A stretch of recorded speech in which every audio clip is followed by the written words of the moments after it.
মসজিদের ভিতরেই একজন ইমামকে বেধড়ক পিটিয়ে জানে মেরে ফেলা হয়েছে। ভারতের উত্তর পূর্বাঞ্চলীয় প্রদেশ রাজস্থানের আজমিরে শনিবার এই হত্যাকাণ্ডের ঘটনা ঘটে বলে দেশটির সংবাদ মাধ্যম এনডিটিভির প্রতিবেদনে জানানো হয়েছে। এতে বলা হয়েছে, আজমিরের রামগঞ্জের কাঞ্চননগরে অবস্থিত ওই মসজিদের ভেতরে ৬ সন্তানকে নিয়ে ঘুমিয়েছিলেন মোহাম্মদ মাহির নামের সেই ইমাম। এ সময় আক্রান্ত হন তিনি।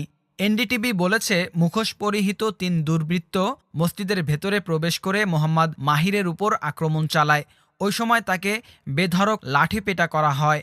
৩০ বছর বয়সী ইমাম মোহাম্মদ মাহির উত্তরপ্রদেশের রামপুরা এলাকার বাসিন্দা বলে জানিয়েছে পুলিশ। মারধরের সময় ইমামের সন্তানরা চিৎকার করলে তাদেরকেও জানে মেরে ফেলার হুমকি দেয় দুর্বৃত্তরা। পরে তাকে গুরুতর আহত অবস্থায় ফেলে রেখে তার মোবাইল ফোন নিয়ে পালিয়ে যায় তারা। সন্তানরা যাতে সাহায্যের জন্য কাউকে ফোন করতে না পারে সেজন্য তারা মোবাইল ফোন নিয়ে যায় বলে জানায় পুলিশ।